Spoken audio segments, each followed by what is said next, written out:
What's up, YouTube? Welcome to another episode of This Just In Thomas Edition.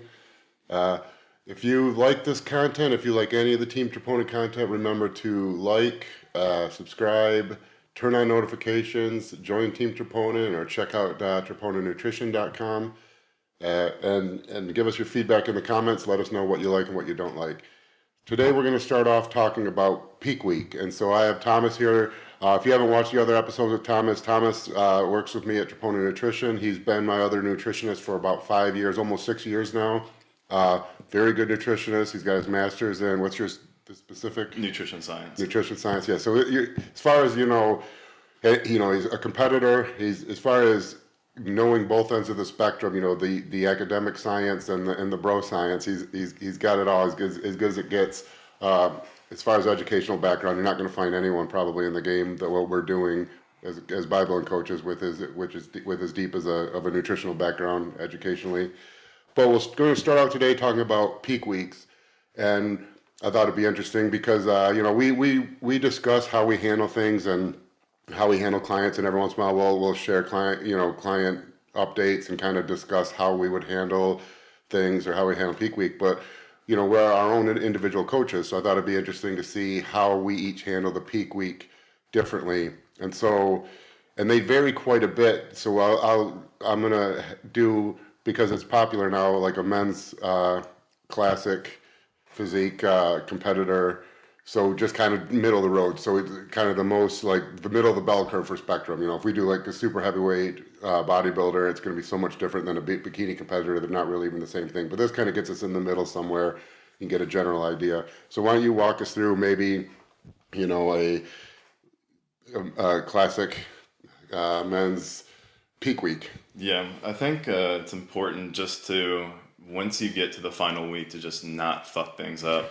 You spent the entire time, however long your prep was, dieting down, and you just really, when you get on stage, I mean, what you look like about 2 weeks, 3 weeks out is about what you're going to look like on stage, and I don't think there's really any need to try to do anything wild or fancy. I think That people really need to understand that, and what I always say for reference for that is they don't make them anymore. Mitsuru Okabe used to make Battle for the Olympia, or even everyone's seen Ronnie Coleman the Unbelievable. You can find clips of that on YouTube. If you haven't found it, if you haven't seen it, go check out Ronnie Coleman the Unbelievable, and you're going to see what he looks like 5.5 weeks out of the Olympia, and you can see he's in shape, and so that's the, like. You fine tune the peak week, but you're not changing the way you look. And like when you're in shape, and you can watch those old Battle for the Olympia, and you can see those guys look stage ready. 3 weeks out, 4 weeks out, 5 weeks out, and so really all they're doing is a little water manipulation and a little filling out, which is what the peak week should be. You need to transform your physique. You just weren't ready. Yeah. Usually, once I have someone about a week out or so is usually kind of when I start this process. And it depends too. So if someone needs to get in more shape, then at a week out, we won't start filling up yet. We might push the diet a little bit more. So we might start filling out 3 days out or 5 days out for the show. So it kind of depends on your conditioning. But if you're conditioned and you're ready, starting about a week out, I usually run a final high carb day, and I usually make that the last leg day. And the workouts for this time, you're not really going to be going into the gym and trying to hit PRs or anything. You're really just kind of going in there to get a workout in, but to do it safely and to kind of just stay in the routine of everything. Because again, you want to keep as many variables as you can the same. You kind of just want to be a robot and go through the routine. So starting about a week out, I'll do a high carb day on a leg day and pair that. And then about 6 days out, I'll have them do their final back workout of the week. About 5 days out, their final chest workout of the week. 4 days out, shoulders. 3 days out, I'll have them do usually arms. And then 2 days out and then a day out. I usually just don't have them train at all. I'll usually cut cardio. And again, it depends on how conditioned they are. If they need to get in shape, then yeah, I don't know. Hopefully we didn't lose you. We might have lost you for a second there. Hopefully not. Yeah, if they need to get in shape, then we'll continue doing cardio maybe up until 3 days out or so, 3 or 5 days out, just depending on kind of where they're at. But I usually have everyone cut cardio out at about 3 days out. And really for the diet, I'll have them do the high day on 7 days out on their final leg day of the week, and then have them run medium days usually until about 3 to 5 days out before the show, and then I'll kind of start the filling out process. And the filling out process is I'll usually just have them run a high carb day, and instead of a cheat meal that week, I'll probably have them just stick to macros and stick to low fat, high carb sources.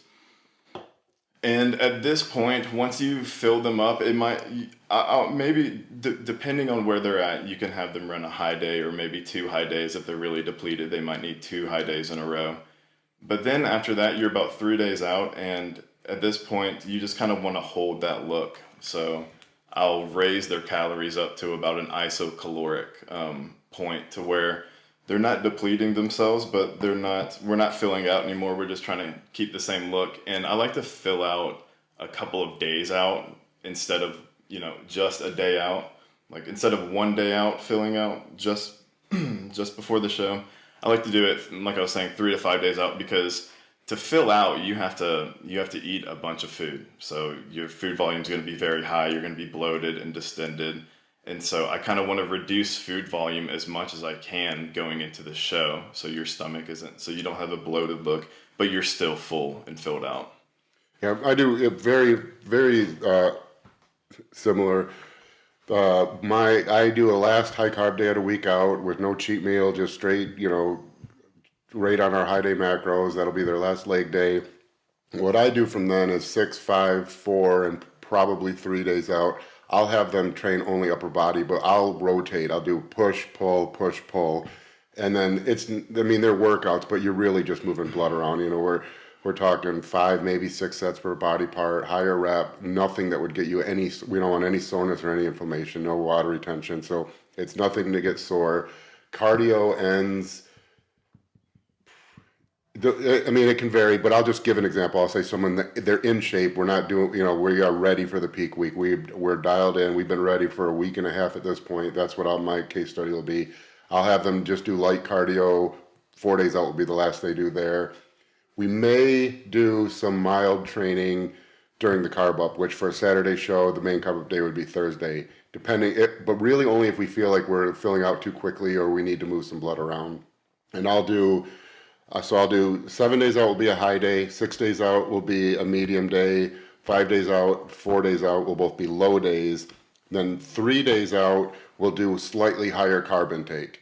It's not like a carb up day, but it's higher carb, sort of like what our medium carb day would be. Enough, probably you're not depleting glycogen for sure. And since we're not really doing much training, there's probably some glycogen synthesis, some filling out.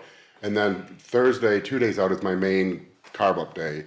And the reason I do it 2 days out is because, there's the peak week is really two main goals. You need to fill out and you need to dry out.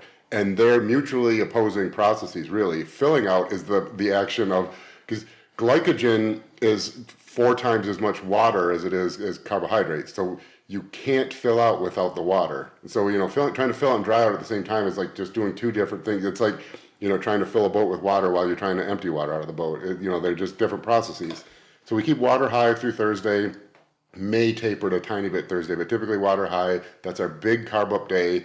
Carbs will be on par with what their high day has been in prep, towards the end of prep. And then Friday, we actually keep calories high still because we don't want to deplete. We want to maintain fullness. Friday is the day we'll dry out. There'll be a big water drop. Most of my drying out is done with water reduction. I'm not a big fan of diuretics. We'll use them if we need to, but they pull sodium, and sodium really acts like an androgen in the body. And so when you get low blood sodium levels, hyponatremia, you get a softer look. You get a non-androgenic look. One of the common diuretics that's used, aldactone, works on aldosterone to flush sodium. One of the side effects of that long-term use is actually gyno. So it's like low sodium is the opposite of everything you're trying to do. The problem is that to flush water out of the body, you need sodium reduced somehow. You need your blood always stays at 0.9% sodium. And so if you lower sodium or take a diuretic, it's going to flush that sodium out. And the body's response is then it gets diluted to only 0.8%. So the body has to lose a little bit of water, excrete some water out in the urine to bring it back up to 0.9%. What I would prefer to do rather than going that route, I would prefer to just reduce the water. And so your blood volume will decrease. Your body will then excrete the amount of sodium it needs to maintain 0.9%. But without lowering sodium, there's less risk of going hyponatremic, which ruins the look. It really does. It gives you that soft, glossy look. You'll see guys that look like it's almost like a glazed donut look. It's hard to explain, and their skin gets real smooth because all the microvasculature, the blood vessels near the surface of their skin are really depleted and flattened, and so the skin's smooth. There's no grain. The grainy look is really a blood vessel thing. It's low enough body fat, the skin being thin enough, and then having enough blood volume still that all those microvasculature, micro blood vessels are still enlarged near the surface of the skin, which creates that kind of dimpled look. When you get too dehydrated, you lose that, and it's the sodium that really does it. So that was kind of too long of a sidetrack. But to maintain calories, what we'll do is we'll increase fats. And if you saw the last episode where we discussed how fatty acids can be stored in the muscle, it's almost like another way to maintain fullness without using a watery fullness, which is what glycogen would be. So we'll reduce the carbs. They're not low carbs because we're trying to hold fullness, but no more than we need. Protein will be moderate, maybe even a little lower. It'll be higher than when we carved up, but it might be lower than it's been during most of the prep. And then fats will be quite a bit higher, probably as high. Because towards the end, fats and carbs will get low in a diet typically. So this will be pretty high. Fats might be 50% of the calories even this day, caloric wise, because we might do, 250 grams of protein. We might do 125 or 150 grams of fat throughout the day, but fats have more than 2 times as many calories per gram. And that'll be it. And then I use alcohol almost always the night before the show. Alcohol works anti-diuretic hormone. It's a way to remove water from the body without dealing with water or sodium. And then also it does act in a way to sort of keep you full. And the way is that alcohol is an energy source. And so when you ingest it, you have an alternative energy source to glucose or glycogen. And so you'll better hold the glycogen you have, and you'll burn that alcohol as an energy source, which is a terrible energy source. You don't want to use it anytime other than a case like this. But in this case, it allows you to hold fullness while also drying out. And it's a pretty dense energy source too. Yeah. It's 7 calories per gram, so it's closer to fat than it is to protein. Yeah, if you ever think about it, when you're drinking like a whiskey, a 40% alcohol whiskey, it's like you could almost imagine that's like adding like a 35% concentrated olive oil, where you like dilute olive oil to 35% and drink a glass of it. That's what you're drinking. Calorie wise, it's really calorie dense. A shot of vodka is 100 calories. A shot of any really distilled liquor is about 100 calories. Any 40% ABV, or it'd be 80 proof, 40% ABV. Do you do anything? Do you do anything with spring water? Do you have your clients switch over to spring water? Yeah, and it's kind of the truth is I do spring water, but truthfully, it's kind of a way to make a change without making a change. Especially younger competitors or newer competitors, they want you to do all this elaborate stuff, and so a lot of the things you want to do is you want to make them think they're changing things without changing things, because you really don't want to change. Like every single thing you change is a thing that can make you worse, always. And so you want to make sure the things you're changing have very low risk for making you worse. And each new thing you change is an increased risk of ruining everything. So I don't use distilled water because we don't want to flush minerals. We don't even want to get low on sodium. That's what's going to cause cramping and things. So spring water is going to have more minerals in it. And it sounds special, but really tap water is probably fine. The water you've been drinking all prep, but I specifically will tell them to spring water because I want them to avoid distilled water. We're not trying to just flush everything out of the body. We're trying to keep as much of the right things in the body as possible.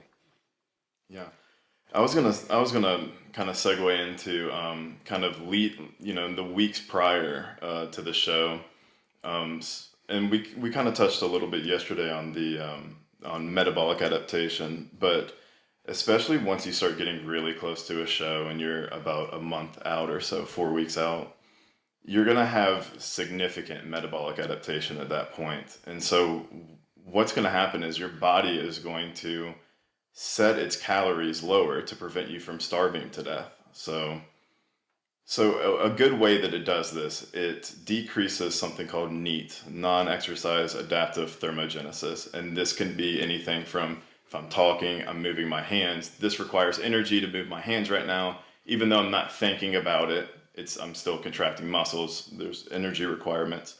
And so, but NEAT can vary per person. It's the variance is huge. So if you can imagine, if you like me, I'll sit behind a desk and I just kind of type away all day as a job. But you can think, if you go to UPS and you're throwing boxes and that's your daily job, you can think of how much difference between him and I would be. And so as you get closer to or as you get deeper into the diet, you're gonna have decreases in NEAT. So for example, when you go, let's say you're gonna go and try to pick up some meat from the store, you're going to be waiting for that front row spot to open up so you can just park and take the minimal amount of steps that you can to walk in.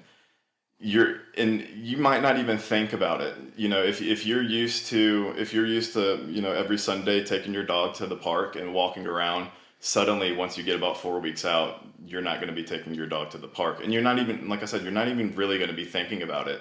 You're just going to simply stop moving less. Because all you're going to be thinking about is food. Yeah. And you're even just around it, the small things around it, the house, like you're going to initiate conversation less. You're going to clean the house less. You're going to do a lot. The way that you go through life will be a lot different, and it'll be a lot slowed. And so there are a couple things that you can do just to prevent this you can't prevent the adaptation. It's going to happen regardless.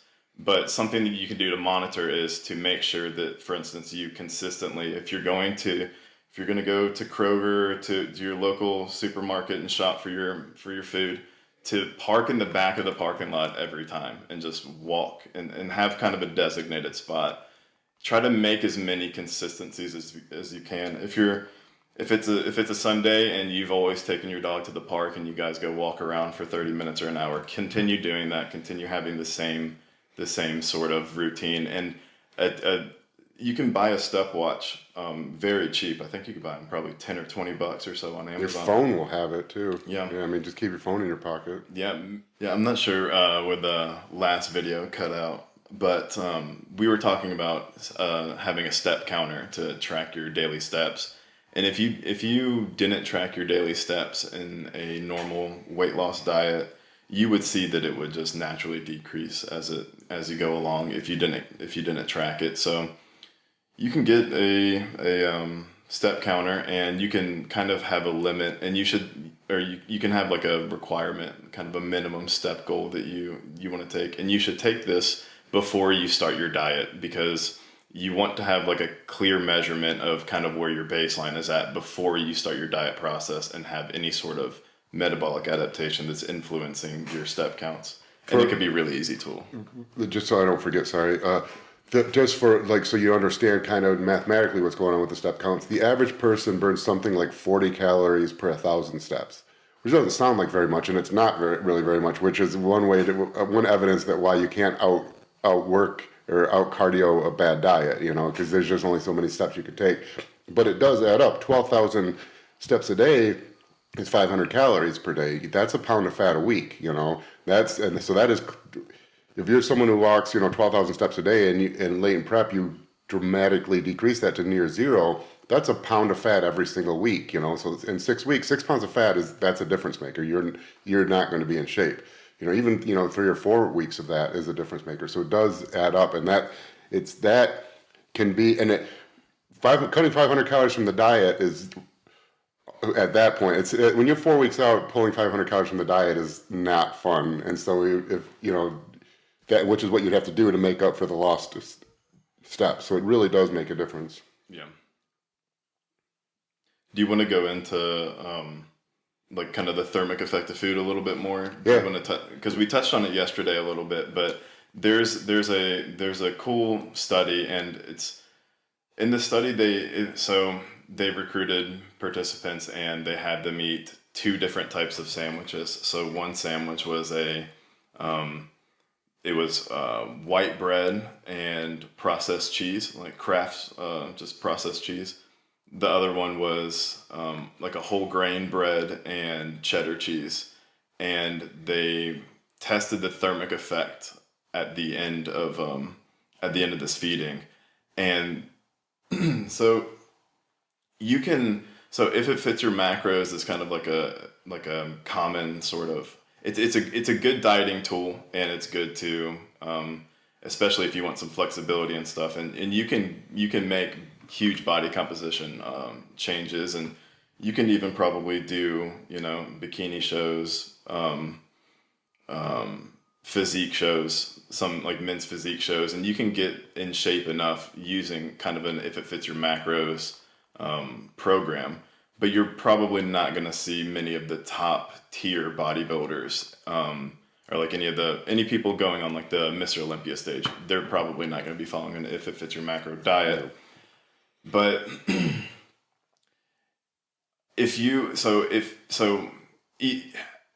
at the top tier, it really matters your food source. And one of the reasons that this study shows was because the people who ate the the people who ate the sandwich of the processed foods, so the white bread and the Kraft's cheese, the thermic effect was actually 50% lower compared to the group that was eating when they later ate the whole grain bread and the cheddar source. So just simply a processed food versus a whole food, there's a huge difference in the thermic effect. And so that's a reason why you probably won't see any top level competitors using sort of an if it fits your macro style. Do you remember if they gave a reason, or was it just noted in the study?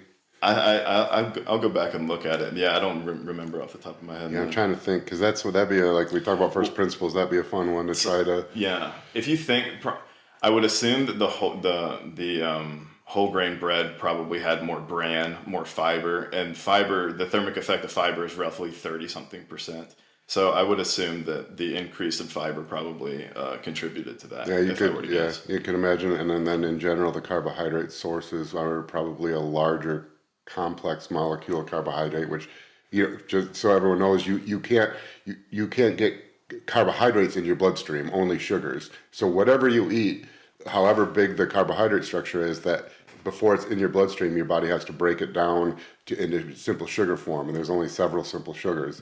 And that's actually one of the reasons why like highly branched cyclodextrins or high molecular weight carbohydrates are so good, because they're huge clusters of dextrose with all the surface area. Each finger is like a dextrose, like a sugar molecule that it can pluck off. So it's got this ton of surface area to pluck these glucose molecules off to transfer across the small intestine into the bloodstream. But because it's such a large, high molecular weight molecule, it gets pulled through the stomach into the small intestine very quickly. So you get and then when it's there, those things slowly get plucked off, and so you get a real quick infusion into the bloodstream that's stable and stays. So the first moment a sugar from that drink gets into the bloodstream happens very quickly, and then the time the last glucose molecule enters the bloodstream is way in the future. So you get the best of both worlds of a quick carb and a slow carb, and a nice steady blood sugar level. Yeah, and that high molecular weight, it's really important. So especially if you're an endurance athlete, for resistance training, I don't think it matters as much, but just in terms of GI disturbances for endurance athletes, that high molecular weight of highly branched cyclic dextrin is really important, because it leads to lower instances of GI-related issues like bloating, diarrhea, cramping. And when you're doing something like an endurance event,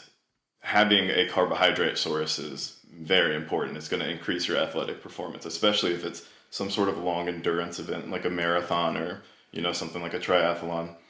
And if you're loading up on simple carbohydrates, you will probably run into some sort of GI issue. Most people actually, when they do some sort of long endurance event, will run into some sort of GI disturbance. And so the highly branched cyclic dextrin, I actually just wrote an article on teamtroponin.com under the nutrition section on this topic of endurance athletes actually having less GI disturbances using a highly branched cyclic dextrin. Yeah, and so for like if no one remembers osmosis or osmolarity, no one does. I don't even really remember. I know I hated it learning it, but the osmolarity of a high molecular weight carbohydrate can be as low as like 11 or 15, whatever measurement they use. Where it's something per deciliter, whatever it is. But your blood, the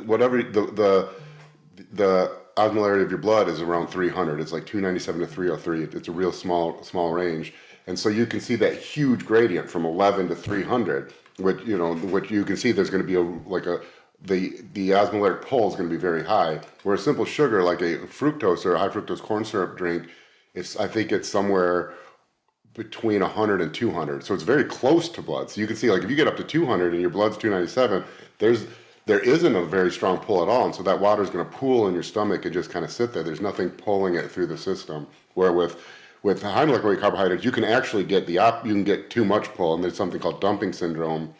Because if you add too much water to your high molecular weight carbohydrate, the osmolaric difference is too high, and you actually get a flood of water into the colon, which is why, like with our field rations for first attachment nutrition, we have the highly branched cyclodextrins, but we add a little bit of dextrose to it also to raise the osmolarity just a little bit to reduce the risk of dumping syndrome. Yeah, and the added sodium in it also will help. Yeah, will help with that as well. And the blood, the insulin response that you get from something like field rations or something like a Gatorade, it's going to be vast. It's going to be wildly different. If you just drink a Gatorade, you're going to see. If you're just looking at like blood in like a blood glucose level, it's going to be stable, and then you're going to have a sharp peak, and then it's going to kind of dwindle down.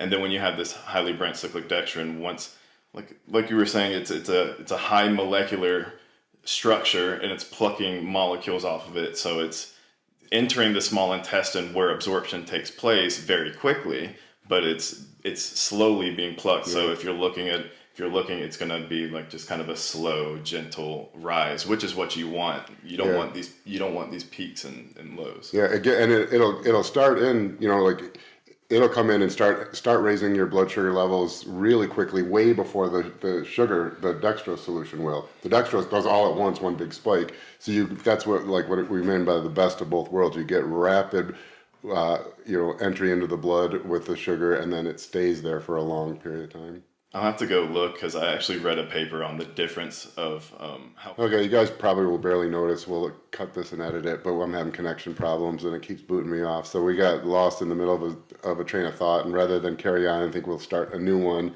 And we're going to talk about recreational drug use in bodybuilding and the sport. And one interesting thing to start with, I thought, is marijuana use. And marijuana is really interesting because I remember reading a study years ago, and I don't remember much about the study, but the basis was they realized that heavy THC users had better body composition. And by better body composition, it's essentially just meant lower body fat levels than non-THC users. And they didn't have a mechanism of action at the time. And it was really counterintuitive to all the mechanisms of action they would expect. Because, their first thought is THC will give you the munchies. So it can't be that they eat less. Or, it doesn't seem to be, because it seems to be that they would eat more, and they would eat more munchy food, high calorie type foods. And so then you think, well, do they, is their NEAT higher? Are they burning more calories? Are they more active? And you think, well, that seems counterintuitive also, because you would expect them to be, less mobile and lazy and, watch a movie, sit around and do nothing. So it's really kind of like counterintuitive, but it is an interesting thing. And if you think about it, who's like Shaggy from Scooby-Doo, like if you picture your pothead, that's who you're picturing. It's never, and your first thought would be like, oh yeah, it's gonna be a fat pothead. But if you really sit and think about it, anyone you knew was a pothead in high school or college, or modern days, it's legal in most places now. It's completely legal in Michigan. They're typically scraggly, long, like lanky, thin, low body fat, and it's a really interesting thing.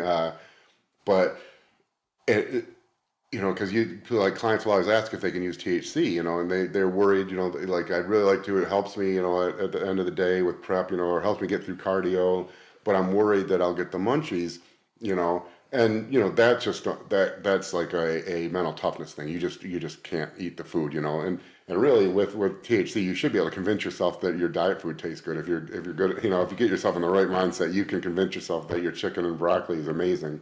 If you put it all together properly. But it seems to be that there's some mechanism that actually causes your metabolism to be higher from the THC, which is interesting. So I opt for clients, anyways. I always give them the go ahead. If you want, 0 calorie, there's no calories in it.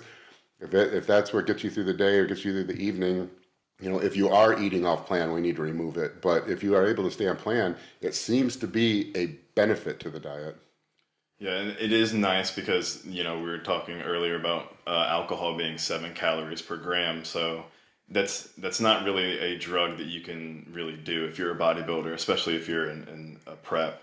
But marijuana it is 0 calories. I mean, especially if you're just smoking vape or flower. And so it is nice because it's kind of like you suddenly kind of have an option that if you want to do recreational drugs, it is a good one to typically do. And I think now the kind of culture is kind of being more, weed is kind of being more accepted, just almost anywhere you go now. It's legal. Weird, like from like my generation, which is just odd because it was, like when I was in high school, it was, like completely like scheduled, no medical value at all, severe penalties, 3 strike rules. You get caught your third time, you're in jail for life, and it was just like the view of it was way worse than alcohol. And it was, so now that you can just, drive down, you can order it and do curbside pickup. It's wild. My dad was a cop. He retired kind of recently, within the past about 5 years or so. And, he served his whole life, and he lived in Memphis at the time. And so that was a lot of his life, was dealing like law enforcement of drug use and stuff. And now the gas station right down the street from him sells Delta 8 flour and all these pipes and stuff. And it blows his mind. And he can't even, he has a really hard time. He's just like walking in there, and it's kind of just like, what in the, like. That is weird because like so much of your life was spent being, insisting that this must be a bad thing and we need to punish the people. And it's weird. In general, I'm for bodily sovereignty. I think we need to, keep the world safe in some mechanism, but for me, it never made sense. Because I view the government as, I just picture like a neighbor, like some dude named Bob I went to high school with who's now in government. If I had a neighbor named Bob and he was like, hey, you're not allowed to do these things. Here's a list of things you're not allowed to do. I'd be like, fuck you, Bob. I'm a grown ass man. But if Bob gets a title of, governor or whatever, we let him make those decisions. And even worse, we like encourage it. And we're like, especially the worst thing about government is it'll be like, well, Bob says we should make A illegal, and people will be like, well, I don't do A, so yeah, that's perfectly fine. I don't do it anyway, so no one should be allowed to ever do it, And so we have all these just weird laws that are just dudes and chicks that we went to high school with tell us that we're not allowed to do certain things. But anyways, I think they should. I think really all drugs should be legal. They should tax the hell out of it. I think should be, inhibitorily priced, where that it's not, like you can't just go and buy, dangerous drugs like heroin for $5, but you can control the potency, you can control the ingredients to get rid of this fentanyl problem, and just tax the hell out of it, so I don't have to pay as much in taxes, and we'll have roads that actually work, and I can keep a little bit of my money. But so another common recreational drug you'll get asked about as a coach would be like Adderall or Ritalin, methylphenidate, but typically Adderall now. Especially, yeah, it's so highly prescribed too, and I think Adderall is a great drug in terms of if you want to just not be hungry, take an Adderall. The appetite suppression that Adderall brings you is, it is almost like, I don't know, if you've never felt it, it's almost nothing like it, but it's kind of like you can just take it, and then for the next for 6 hours. You just have to kind of remind yourself to eat. Like you don't really get the hunger cues like normal. You have to, oh, it's mealtime now. And it could be good too in the in the latter stages of prep when you don't have much energy at all. You don't want to even do simple tasks like clean up the house or go and see your friends or something. It can be a good drug that you can use during that time to boost your motivation. It makes you more euphoric feeling, so you're having a good time. So I think like these drugs used responsibly, I think that you should, if you want to take it, like you were saying, I think all drugs should be legal, and you should know just the consequences of them, and it should be your choice. But you can use these drugs to increase your quality of life, and you don't have to look at them as good or bad. You can just know the side effects, know your goals, what you want to do, your morals, and then make the decision from there. I think the risk with my thought always with the risk with like an Adderall is that I think if you haven't used, or if you didn't have ADHD and weren't prescribed it before, somehow if the reason you're starting to use it is because of fatigue and hunger issues in prep, I think the risk for dependency is dramatically higher than if you had used it before that point. And the reason is that the difference between having it in your system and not having your system is so dramatically different in that case, because without it you're incredibly hungry, you're incredibly low energy. With it, all the hunger pains of the diet have diminished, all the energy issues of the diet has been diminished, and so it's really easy because you get a very, if you're using it, if you're a kid and you have ADHD and you have to get it in school, you almost don't want to take it. You focus a little better. You're not thinking about anything because you're not overly tired, you're not overly hungry. But in this case, you have a state where my base state is terrible. My base state is starving. All I think about is food, and I have no energy, and I'm falling behind at work, and I'm falling behind in school, and my workouts suck. And then I take this, and now all those things which are very strong negative for me have gone away or been reduced dramatically. And so that's my always worry with clients, is that the risk for dependency, if the first time you start using it is in like a case like a contest prep, the risk of dependency I think is much, much, much higher. Because even worse, after the show, if you stop taking it, you're going to blow up because your appetite's going to be outrageous, so high, and then you're going to get that with the low energy withdrawal from when your body's still, because anything you do, the thing with drugs is like kind of interesting is that there's like a whole like long-term use. The first time you take any drug, it's like all good, because you've gone from baseline and you get only the good stuff. Euphoric, it's great. And then, each time you take it, that you get not quite as much of the good, not quite as much euphoria, not quite as whatever, like the reason people take that drug, the stuff that people like about it gets a little bit less each time. Very imperceptibly less, but a little bit less. And then eventually side effects come in, and then the more you take it, over long term, you get less and less of the benefits and more of the side effects. And at some point you reach the point where, like in addiction, where the side effects are more than the good. And so you get such a blunted response for the good and such a dramatic downside when it's not in your system. So whatever drug it is, heroin, you get, without it, I'm just sick. I'm dope sick, and I feel terrible, and I can't function. With it, I don't even feel high anymore. I'm basically just, I get a little above normal, and I'm just not not sick anymore. And so like when you get to that point, then that's when it's incredibly difficult to stop, because you no longer go to baseline. Your baseline is when the drug's in your system. Your baseline is when the drug is in your system. That's where you used to be without the drug before you ever started taking it. Only when it's not in your system, you're very, very, very low. And that's always the risk with drugs is, and so anytime you start taking a drug in the case where that initial goodness is way dramatically amplified, like the case of Adderall in a contest prep, I'm always hesitant to recommend it, because I think the risk of dependency is sky high. So that was our episode of This Just In.